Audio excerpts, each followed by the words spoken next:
Oh, I need like a... You got a chair? Cheers, man. Will it be off camera if it goes there? Yeah. Whoa! Whoa! Cheers, man.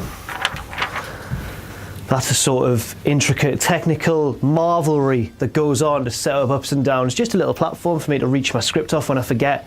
It's quite a lot of times, really. Hi, I'm Jack from WhatCulture.com. Interesting developments here on SmackDown Ups and Downs because, well, you'll never guess, but someone on Twitter actually came up with a good suggestion for once. At KirbyFrench95 has come up with a wonderful idea that we give SmackDown an automatic 1 in the down column for every week that JBL is still the colour commentator. And I think that's a wonderful idea because he just seems like such a bad person. Just a bad man. I think we'll do that right now. Give it a 1 in the Downs column. Straight away, it's 1-0 to the Downs, unfortunately. Let's hope SmackDown can claw it back. I'm Jack from WhatCulture.com. I think I said that already. And this is SmackDown Live's Ups and Downs.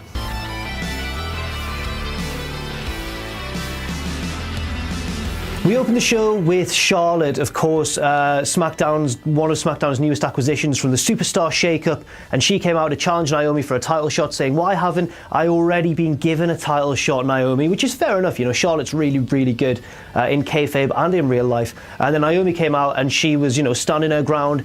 Everyone played their roles to perfection, really good stuff. Then Shane McMahon came out and said, look, there's going to be a number one contenders match later on in the night. If Charlotte wins, she gets a title shot in the future. All good stuff, all made sense. Everyone did the right thing. It's 1-1, 1-1 to 1-1.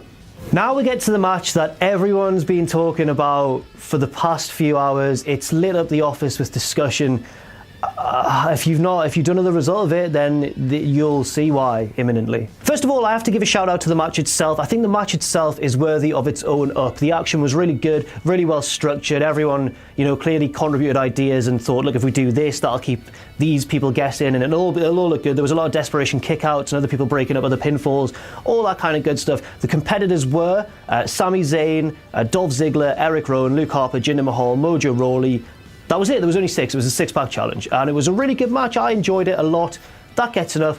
Let's talk about the result for a second. So the winner of the match, for those who don't know, although I'm sure you must do by now if you've been on the internet at all, the winner of the match wasn't Mojo Rawley. It was the only other more ridiculous one, maybe apart from Eric Rowan, maybe. It was everyone's boy, Jinder Mahal. Yeah.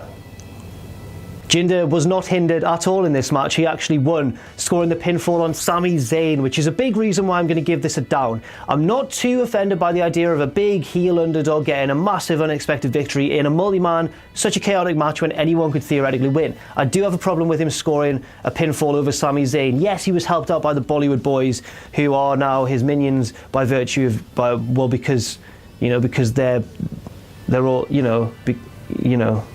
because they're all Indian Americans. Or is Jinder Canadian? Jinder's actually Canadian, isn't he? I have no idea. I think he's Canadian. But anyway, I just have to give this a down. I'm not against the idea of an underdog winning. I am against him, going over Sami Zayn so decisively. And also his post-match promo, which was worryingly close to Muhammad Hassan's promo. And it makes me wonder if they'll go down a similar route. Obviously, that was a woefully mishandled angle from about 10 or more years ago.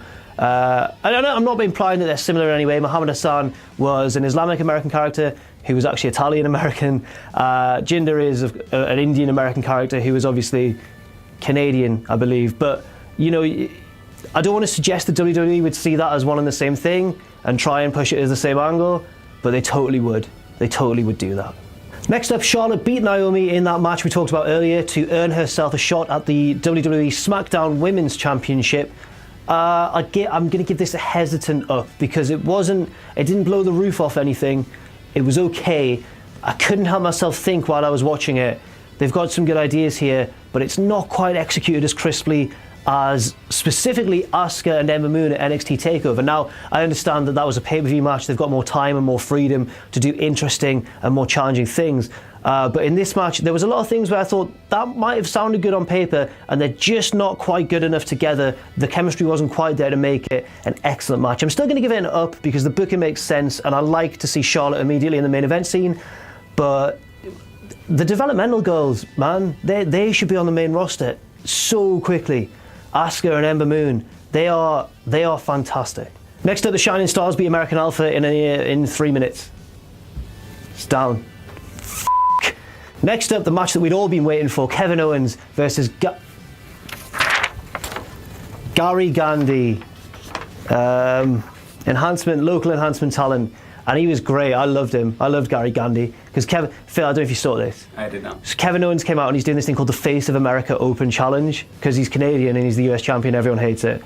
It's really good. And then he was like, and I'm Kevin Owens. I'll say your name. And the guy went, Gary Gandhi. And then he pulled the mic away and he went, from Louisville, Kentucky. And everyone went, oh, shit. And then Owens beat him in like a minute.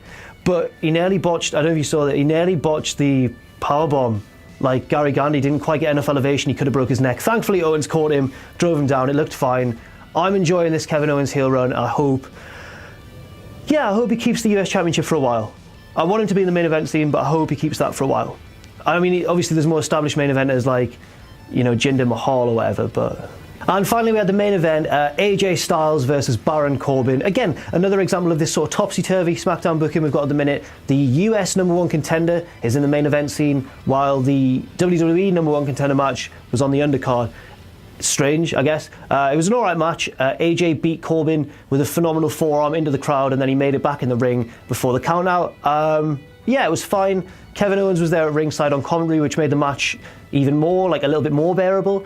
And they had a nice little interaction where AJ accidentally knocked into Kevin Owens. He was furious because he's heel, and even though every time someone's on guest commentary and someone hits them, and it happens every single time, they're always surprised, aren't they? They're always like, I can't believe this happened to me.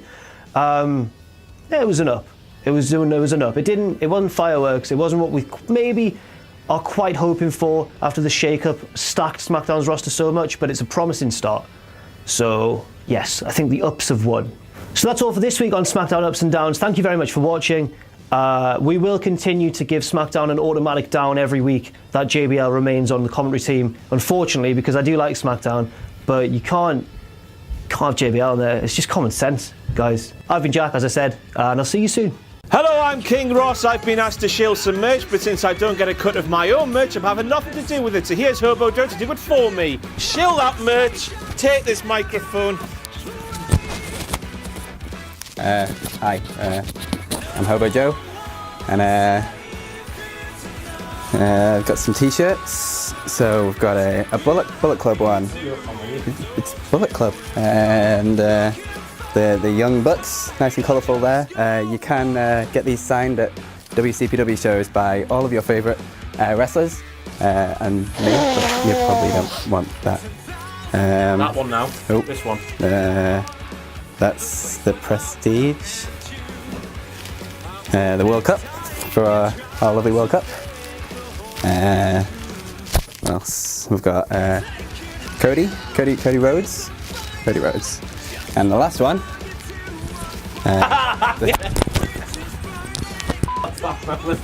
Come on, I'll get out of here.